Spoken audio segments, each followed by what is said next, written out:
Hey buddies, welcome to AmassGames. My name is Simon. Today I'm bringing the top 50 most played games according to those who log plays like myself on the website BoardgameGeek for the month of May 2022. Now, I'm not using a microphone today. It seems like the sound quality is slightly better, so if you do actually listen through headphones, I think it's coming through a bit clearer for yourselves. So in this top 50 list, we do have some new entries. We've got 5 and 5 dropping off. Those include Architects of the Kingdom, that was at 45 last month. Dropsaurus at 46, Zexnimt at 47, which if you want to see my Zexnimt Junior video, please subscribe to the channel and hit the notification bell. That is coming soon, amongst other games which are also new to this list. Also, please check out the comments and let me know in YouTube is best. Also, if you do share, you'll also find via the description, you can see competitions occasionally via Linktree. They are obviously time sensitive, so you need to keep checking back. And finally, if you wish to support the channel, there's Patreon and follow via Instagram, over 2,400 posts, and please like on Facebook. Okay, so also we have Codenames dropping up at 48 and Beyond the Sun at 49. Now, Beyond the Sun and Zexnimt and Dropsaurus are all on Boardgamearena. So we have 1 game from 2022, 8 from 2021, 4 from 2020, 9 from 2019, 8 2018, 5 from 17, 6 from 16, 2 from 15, 2 from 14, again nothing from 2013, and again we have 5 prior to 2012, or 2012 or earlier. So this is one of the world. This is one of 4 games, or 3 games in fact now I have not played. It looks like it's going to drop off, so I don't think I'll get a chance to play it before it does drop off, if I do get an opportunity to play it, which I really want to. Looks fantastic though, and It's Wonderful Kingdom might obviously replace this. Now, next up, we have Sushi Go at 49. This is obviously the party version. You can find this on Boardgamearena, probably why it's on this list. If you want to see a video, please check out my channel. You can also check out the original, which I do prefer typically. Next up at 48, Jaipur, also on Boardgamearena. This is the second edition that everyone's going on about, but everyone's logging their plays against the first one. But as you can see, it's the second edition cover on the Boardgamearena image, and also, of course, on the website BoardgameGeek. At 47, Calico, I finally played this at the UK Games Expo. If you want to see my videos on UK Games Expo for 2022, please go to that playlist as well. If you want to see how I set up play and review playlists, please go over there as well. If you want to see prior top 50 lists, you can see a playlist for that and over 80 other playlists. So Clover, this is also how to set up play and review. You will find on the channel, I believe, on Monday. So this is currently being recorded on Thursday. It's going to go out on Friday at 4 o'clock. BST or GMT, I think it's going to be, by Francois Romain and Repass. Now, I do know Romain Francois, who used to work at Yellow. So I'll let you know and tell me your thoughts on this one. Also, you can see pictures already on Instagram. So Res Arcana, also on Boardgamearena, in at 45, I think it is. Long shot, I haven't played this. I know someone who's got it. Just haven't got around to playing it yet. So the dice game, game which lots of people playing solo. Azul, here we go, Queen's Garden. If you want to see a video for this, this went live a couple of days ago. I'll give my how to set up play and review once again at more plays. But let me know your thoughts on this one. That's also on Instagram. Next up, Point Salad. So I finally went playing this 2 or 3 years ago now, before the pandemic, at Tabletop Gaming Live in London. That's now moved by AEG. Then we have Parks. If you want to see a solo playthrough, how to set up play and review, unboxing teasers, trailers. Lots of people like the unboxings because it tells you what's coming soon to the channel. So check that out on the channel as well. Just search AmassGames Parks. Then we have the crew, Mission Deep Sea, still playing the hardest level possible. That's after the base set, and that's been taking since, I think, at least October. So many, many months to try and do that final level by Thomas Singh and Cosmos. And just to let you know, in terms of some of these positions, I just want to inform you about their relative position to prior years, or prior months, in fact. So in terms of Parks, it had the least plays per player. Point Salad is the highest new entry, and the second highest new entry was Azul. We've had the dice game, that obviously long shot, the horse game, dropped 4 positions, Res Arcana dropped 2. So Clover was the third highest new entry, Calico is the biggest faller, and Jaipur and Sushi Go Party, not too much, but with Sushi Go Party, it's the 4th highest new entry, second highest team, least time spent playing, and It's One Forward is back in the list, funny enough. It's the 5th highest new entry, it's up by 3 positions. So coming back to the crew, this is the sequel, the much preferred version of the crew. It's jumped 4 positions in at 40.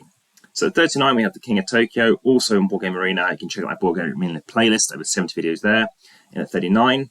At 38, we have Gloomhaven, second most time spent playing. In at 37, we've got Canvas. This is the game I really want to try and get hold of, but it's difficult at the minute. Up 4 positions. We have That's Pretty Clever. If you want to see my Clever Cubed video, please check that out on the channel too. And all my roll and writes in that playlist for that. Down 1 position. Arkham Horror, the card game, up 4 positions. At 34, Great Western Trail. This is the original. It's the highest riser. And then second least plays per player is Brass Birmingham. 59 fewer players than last month. We then have Just One. I've just weighed this, 556 grams. Least time spent playing, down 6 positions.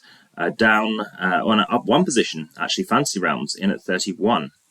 Now we have Seven Wonders. Now this is obviously the second edition. As you can see, it's 3 to 7 players, not 2 to 7. But everyone's marking against this first edition. No change, although we have lost 130 players. Now, Isle of Cats has lost 252 players, but it's also dropped 10 positions, and it's the second biggest faller. Cartographers is down 1 position, and 2.2 average plays per month. And then Gloomhaven draws the line, third biggest faller. I didn't get a chance, I think, to play it last month either. Then Seven Wonders Architects dropping 1 position, also on boardgamearena. Again, please check out my videos for that, as that was really cool. And then next up we have Sagrada. I do now own Sagrada. I was playing other people's copies before. Picked up the UKGE Expo. I've also got an expansion. So again, remember to subscribe to check out that too. And all my facts I know about this game and Floodgates. And there's a playlist for Floodgate 2. Up 3 positions. Highest rank was 4. Then we have Viticulture Essential Edition. Joint second highest riser. Up 7 positions, interestingly. And then next up we have got the crew, the original crew, and it's the third most plays per player. For some reason, we're just joining and getting more people. I think it's the solo expansion for Viticulture as well. Might be doing a big thing for that. And they have Scythe, another Stonemaier Games here, second highest riser. We've then got Patchwork, also on boardgamearena, which you can see my videos for that, and the Valentine's Edition, etc. Down 5 positions. Then at 20 we have King Domino, also on boardgamearena. I've got videos for this and all the other stuff to do with King Domino as well on the channel, and more stuff coming. Third least time spent playing. Then at 19 we have Welcome 2, up 2 positions, also on boardgamearena and expansions. Then the Castle Burgundy, also on boardgamearena, up 6 positions. At 17 Spirit Island, up 6 positions. We've got Terraforming Mars Ares Expedition. Very, very interesting solo playthrough to check out on the channel I've made. So check that out too, as well, of course, various other games by Stronghold in my Stronghold playlist or Indie Boards and Cards playlist, and my How to Set Up Play and Review. So down 2 positions for that, and in at 15, no change, Space Base on boardgamearena 2. We have Root, second biggest gain in players, and well, interesting to see where this goes, obviously with the new stuff coming along. Then we have Carcassonne, it's down 1 position with this new artwork. We've then got, and you see my videos for channel flat 2 if you haven't already. 12 we have Marvel Champions, the card game, most plays per player, most time spent playing.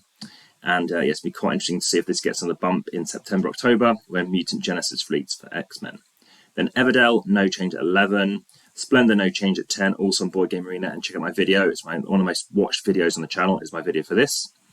Then at 7 Wonders Duel, it's the third biggest fall in players. So this is quite interesting. I have now been to the Parthenon, which is what the expansion is for. And yes, apparently the Agora expansion is much better than Parthenon. So looking forward to seeing how this is. It seems still confusing, Parthenon, to me. Still haven't got to grips to it. Now, Quedlinburg, I will hopefully be there, probably in July now. I was going to be there this month. And it's the third least plays per player. It's the second biggest faller in players, but no change in rank. In at 7, it's the third biggest fall in players, but no change in rank for Dune Imperium. At 6, no change for Lost Ruins of Arnak, CGE Games. And then Terraforming Mars, third biggest gain in players, no change. Now, at 4, we have Azul, no change again. Now, of course, I've got Queen's Garden, which might be a factor. We'll have to see that, but check out my video. I've got a first edition. That was when it first came out, prior to the SPIEL.digital stuff. Obviously, I've met Michael Kiesling. We both played Azul before breakfast. You can check out my Summer Villian play review as well, and that playthrough, and also things such as the Joker tiles and the Grey side. Now, Cascadia, no change. It's still holding up strong at 3. Obviously, the successor to Cascadia. And then at 2, we have a drop. It's finally lost this top spot. It's obviously been on the list for 41 months.